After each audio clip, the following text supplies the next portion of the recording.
Hi, everyone. Jeff from GEM here. Let's jump right in and get started with our next session at today's Talent Summit. I'm pleased to welcome Day Strong from Cisco Meraki to the stage. Day, thank you for being here. Can't wait to hear you share your thoughts on the return to work, a topic that I know has been on all of our minds these days. The floor is yours, so please take it away. Thank you. So our office is obsolete. The future of remote hiring is the topic of discussion for today. Today's agenda, we'll discuss work environment pre-pandemic, work environment post-pandemic, and what does the data tell us, and then the pros and cons. So let's get into it. Pre-pandemic, what was life like back then? Do we even remember? It was not that long ago, but it does seem like forever ago. It has already been over a year, you guys. So pre-pandemic, the service industry versus the non-service industry, everything was fine. We went to restaurants, we went to shopping malls, we hung out, we did everything. We didn't have to wear masks. We commuted into the office, train. I take the ferry because I live in the Bay Area, so I take a cool method into the office. Train, car, bus. We work-life balance. We probably didn't have so much work-life balance because of commuting. A lot of us commute a lot of miles away from work when we live very far from work. Collaborative work environments versus non-collaborative work environments. We had situations where we were all in the office. Most of us work in offices where there's open office workspaces, right? So you are able to easily go and speak with your peers and colleagues in regards to projects and things that you're working on. Some of us work in office spaces where there are offices. There's actually, everyone has their own individual office space. Perks and benefits offered for working in the office. I don't know about you all, but I am in tech. So what that means for me is, our office, we have catered lunch and we have every snack and every beverage that you can imagine in the office. I work in the Bay Area, so we're able to bring our pet to work. So our dogs are able to come into the office. So those were the perks for us. Work quality. You're in the office. So some would say that the quality of work should be better because you're working together in a collaborative work environment. So those are all the things that occur from a pre-pandemic standpoint. Post-pandemic. So now we're in the phase of masks and vaccines, right? Work-life balance. Well, I had work-life balance on the other slide, right? But what studies are showing is that work-life balance has actually improved because there is no longer a commute. I don't know about you, but I told you I work in the Bay Area. I live in the Bay Area. I commute an hour and 45 minutes each way into the office. So you can only imagine what my work-life balance is right now, right? I no longer have to get up at 4:30 in the morning to start my day, which I am super excited about. And I'm sure a lot of other people are as well. Quality of work. I had that on the other slide too, right? Studies are also showing that quality of work has greatly improved for a lot of people. And that's because they have more work-life balance.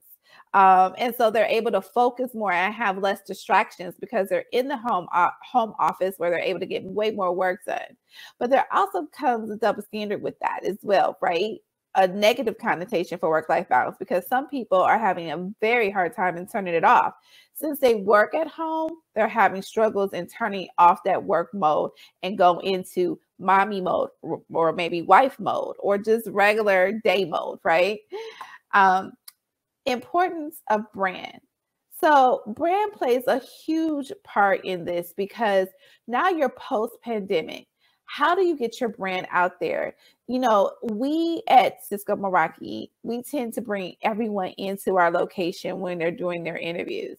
Now we don't do that. So they don't get to really see our culture face to face. We have to talk about that. So brand becomes extremely important on who you are and what you are all about as an organization and as a leader and what it means to work for your organization. So post-pandemic has taught us that brand is super important.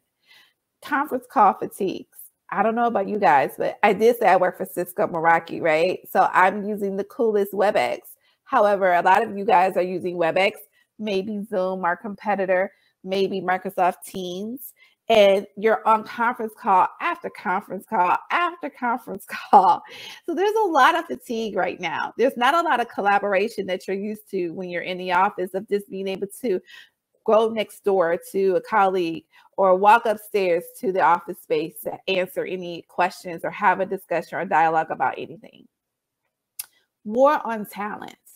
Now, pre-pandemic, I wouldn't say that there was a huge war on talent as we're seeing today, because most companies are moving into what they're calling a hybrid work model, where some people may be in the office and others may be remote. We're finding that there is a huge war on talent, especially within the tech space. But we're even seeing more so even in the talent space. So I work in talent acquisition. We're having the hardest time recruiting, because now we've opened it up where you can live anywhere to work for us. You would think that that would be positive. However, it is positive, but now it's harder to find talent because everyone is hiring, everyone is recruiting. So there is truly a war on talent. Mental health. So working from home and during this pandemic, it has taught us that, you know, we need people. We need to be able to interact with people. And being in the house, and some people may have been really just stuck in the house because of the pandemic, mental health is becoming a huge awareness for us. If you remember last year, a lot of companies were doing mental health days. We did it a lot at Cisco Meraki, where we gave people a day for me to take mental health time off. We've also implemented a lot of different things in which we were doing, like meditation hour, yoga classes, all these type of things to help us take breaks and get away from the monotony of work and working from home and not really getting a chance to see people and spend time with people. And finally, the importance of tools. So when you're working remotely, this is when you realize how important your tools are for you to get your job done, right? So I mentioned that I am in talent acquisition. You know, I'm the global head of talent operations. And in my job, tools are super important. TA is my customer. I need to make sure that they have all the right tools to attract talent, top talent at that. And I just told you a few minutes ago that there's a war on talent. So example, Jim, we're at the Gym Summit, right?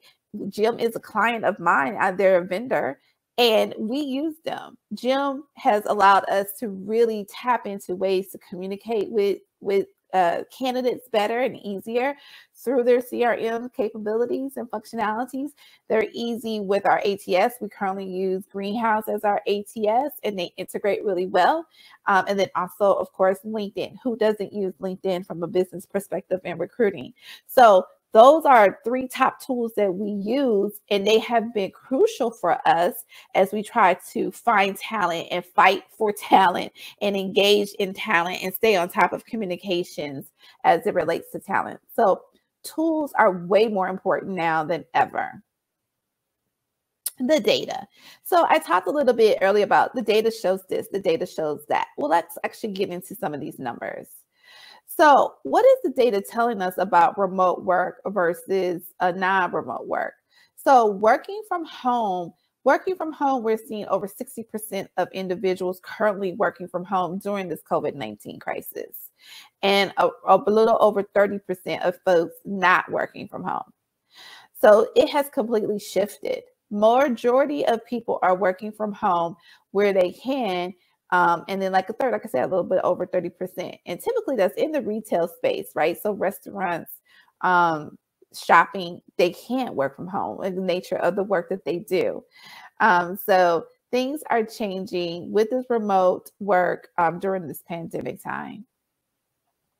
13% of employees are more productive while working from home and tend to take fewer days off and leaves. I don't know about you all, but last year, because we were having a lot of the days just for me for mental health, and then of course all of the holidays, I really didn't take any time off.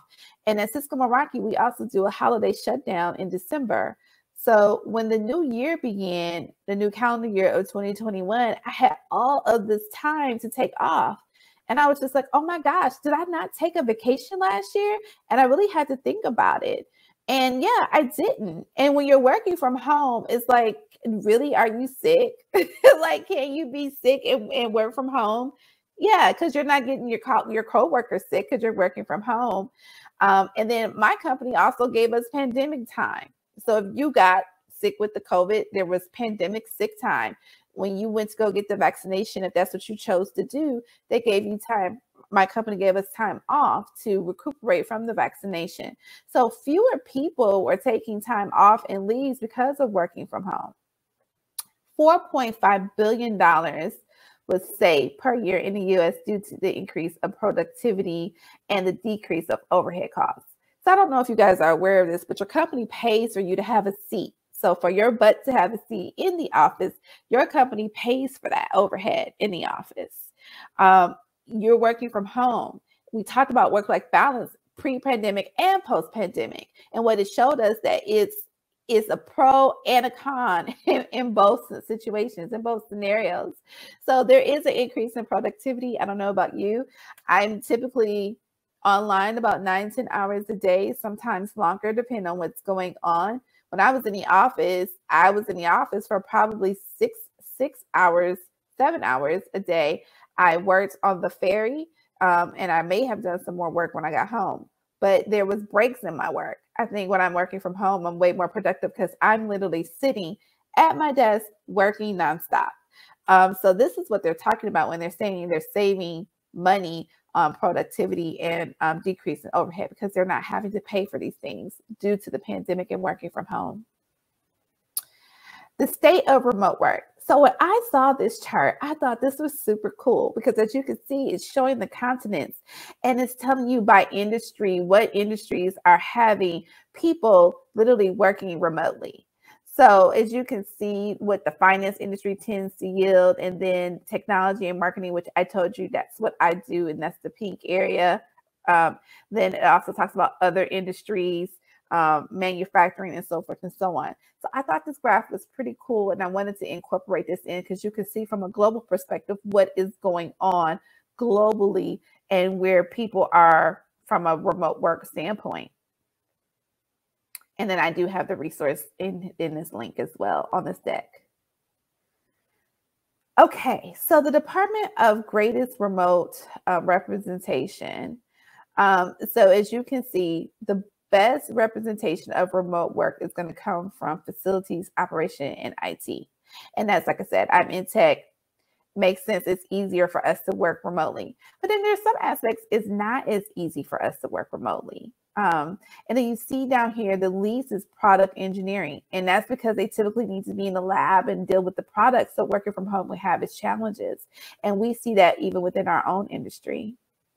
Departments with greatest on-site representation, as you can see, is customer service, and success. Yeah, because you're dealing with people.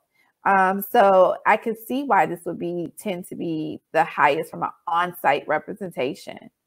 Administrative is the next one. I can see that too, because you're providing support. And sometimes it could be a little bit more challenging to provide that from a remote perspective. So I thought this also was some interesting information. You can see also where I received the source. Their link is below. Feel free to click on it and check it out. I came across this because I was like, okay, what are some of the top headlines we're seeing? And these are some of the top headlines we're seeing, like employees' well-being, mental health. We talked about that earlier. Like, that is huge. Being away from people, not being able to engage, see people. I mean, I don't care if you're introverted or extroverted. I think this pandemic has impacted us in ways that we couldn't even imagine. Creating your hybrid workplace. I talked about that earlier. More companies are going to be moving towards a hybrid workplace model because they see their employees more, they're just happier. Apple initially was supposed to be going back to work sooner, and then they pumped the brakes because they got feedback from their employees. They don't want to go into the office. You have some people who have the vaccine and they are still concerned about being out in public. You have some that have the vaccine who don't have concerns. You have those that have chosen not to get it. And I think everyone has those the right to make the decisions that's best for them and their families. But creating a hybrid work model, I think, is going to be the trend across the country, around the world, going forward, because it gives you the best of both worlds. Those roles that have to be into the office because of the nature of the work that they do, they'll be in the office, and the companies will put those necessary parameters in place to ensure people are safe. And then the other roles will work remote. Communicate better with employees regardless of where they work. So this is also another important thing. Before the pandemic, you had your one-on-ones, your meetings, your team meetings. Most people worked where they had everything was in person. Fortunate for me, I've had exposure to it because Cisco Meraki is a global company. I'm based in the Bay Area, so I work out of San Francisco, but I have team members that are in Chicago and other locations. I have people who are in Sydney, Australia, that work directly on my team. So I had situations where I already didn't have my team with me day to day. So I was kind of already used to doing a lot of WebEx for meetings already. So communication is key. You'll want to understand what the best method is to communicate with your team. We use a lot of our WebEx teams to communicate, which is, like your messaging systems. Of course, we do our WebEx team meetings. So doing your camera meetings, have the cameras on so you can see each other and spend time. I think it's important now more so than ever when you're having your meetings with your team, make sure you leave a time for small talk. And I typically do my small talk in the beginning. Want to know how their week is, how their day is going, what's going on with them from a personal standpoint, because this pandemic is hard on people. So communication is going to be super critical and important to have your team be fully engaged. And, work is important. I don't want to make it seem like work isn't important, but understanding what's going on with your team from a personal perspective is also important. Family. And I always tell my team that their health, themselves, and their family is the most important thing. That's first. And then work comes second. So communication is going to be crucial during these times, whether you continue in a hybrid work model or not. And then the last article here says, Top Crow believes flexibility within the framework is the future of work. Exactly. This is the future of work.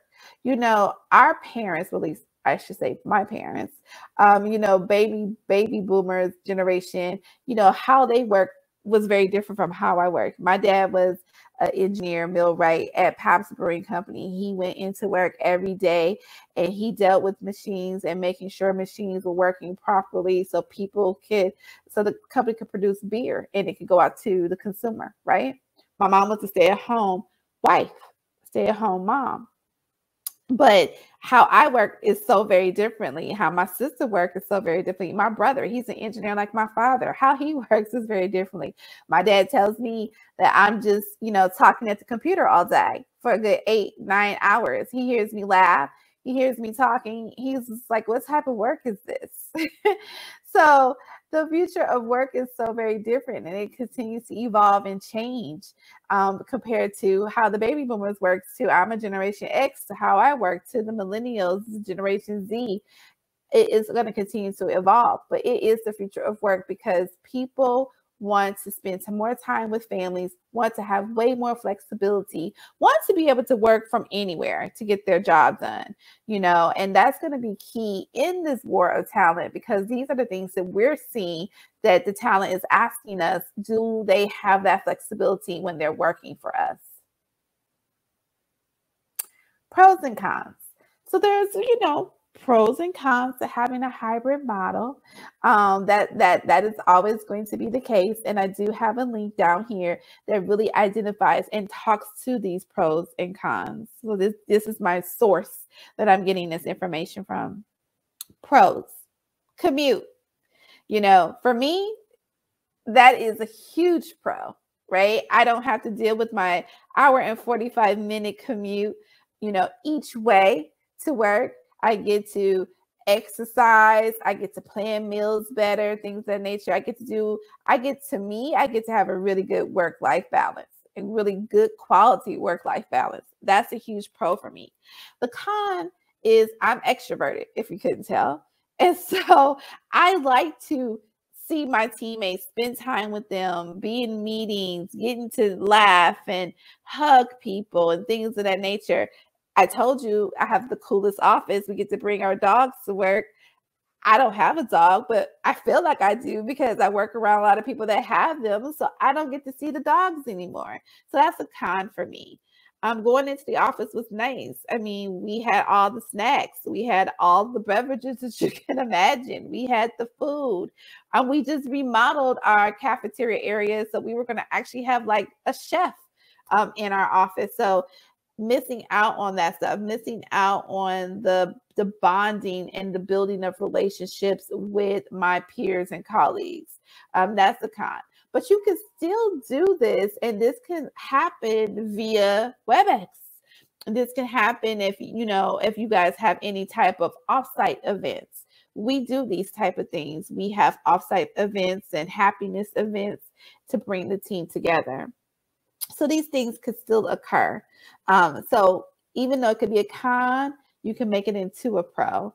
And there's options and things that you can do to ensure that you don't have fatigue. Once again, I think I talked about tools. We're using TowView. Some of you may use HireView, and that can help with any type of interview fatigue, meeting fatigue, things of that nature by doing things that are video based, recorded, so people can watch things at their leisure. So there's ways to ensure that you are setting yourself up for success as it relates to this hybrid workplace. And you just have to ensure that you're engaging your population, understand exactly what they want. Where I work at Cisco Meraki, we are always taking surveys about what it is that we want from a hybrid work model. But there are pros and cons, and the key ingredient to this all is, like I said, just making sure that you're listening, have active listening ear to your employee population to understand the things that they desire to make them most productive employee that you can have within your work group. And that's all I have for you guys today. Thank you so much, Day. Do you have time for a question or two? I do. Great. Okay, so the first one, you mentioned the importance of employer branding and how it can be a lot more challenging when candidates aren't able to come to the office to meet the teams in person. Are you able to share some things that Cisco's doing to adapt to the remote hiring environment and create a great candidate experience? Yeah, absolutely. So we have a wonderful talent brand manager within our recruiting team. So we actually have a brand manager embedded within recruiting. So I think that's the first that's important because they understand the marketing and branding piece, and they also understand the recruiting piece. So we're fortunate to have that type of role within our structure. And what she's working on right now is our employee value proposition. And what that's going to do is really help our recruiters and our stakeholders, so the business, understand what things set us apart, what makes Cisco Meraki a company of choice, an employer of choice. Cisco continues to win like the best, employer of the year awards, best place to work awards. And we won it from an American standpoint. We've won it globally. We won it in specific other countries as well. But the employee value proposition is really going to help hone that in and drive that in as why we are the best place to work, right? What sets us apart from our competitors, and especially for the Meraki brand, because people tend to know Cisco, but they might not necessarily be familiar with Meraki unless they're like true networking type of engineer professionals. So it was really important for us to be able to start to work on and building our brand. Even though we are a part of Cisco, we are Cisco, but our culture and our brand is a little bit different. So we want to be able to tell our story and how we fit into the overall Cisco family. Great. Thank you so much. So another question, if you're open to it, is you mentioned technology being really key to you as a talent operations leader. Like, if you were to summarize, what advancements have you seen in the talent tech stack in recent years? And then is there anything you see on the horizon or maybe are hoping will come? Yeah, so I think from a tech stack, what we've seen, like the CRM, like working, seriously with Jim. I mean, I know this is a Jim summit, but working with this particular tool it is really helping us be very proactive and engaging on how we interact with talent, whether it's talent that has, you know, applied directly for opportunities within Cisco Meraki, or it's people that we are sourcing and we're trying to engage and establish a relationship with to get them interested in opportunities with Cisco Meraki. So that has been really, really key for us. And it's a CRM. And so, of course, if you have sources on your team, they should absolutely be using this tool. But recruiters should be full cycle recruiters, and they should be able to source as well. And so getting them involved in this tool, we have seen it be a game changer for us. And then I think I talked a little bit about interview fatigue. You know, our managers are doing a lot of interviews because we are growing. And so we're hiring like crazy at Cisco Meraki. And so I was just like, okay, what things can I do to help them with this? And I invited them to participate in demos as we looked at a tool that can help put the interviews like more so on demand, and they can listen. And it also has artificial intelligence, so it helps them understand if they're looking at my video, if I'm a fit for their role without even having to listen to the entire interview. So it saves them time. So we are in the process of implementing TalView, and we're going to pilot it within software because that's the highest volume that we're seeing right now. And then also in sales, because of volume purposes, and that's where most of the fatigue sits, is within those spaces. And then finally, the other biggest thing that we're doing is skill-based assessments, because that is helping us get to the piece of that pie of talent that is closely meeting the skill sets that we need for the role that we're hiring for. So the skill-based assessment helps us get to that talent quicker and get them through the process quicker. So hopefully we can get them to accept offers quicker and get the position filled easier.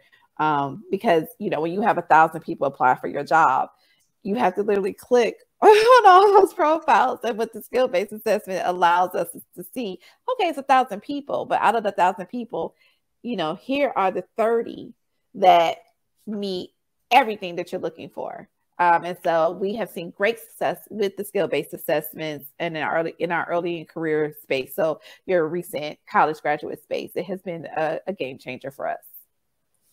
Well, thank you, Dave, for sharing your expertise with us. I think I speak for the entire audience when I say we really appreciate you and you for being here today.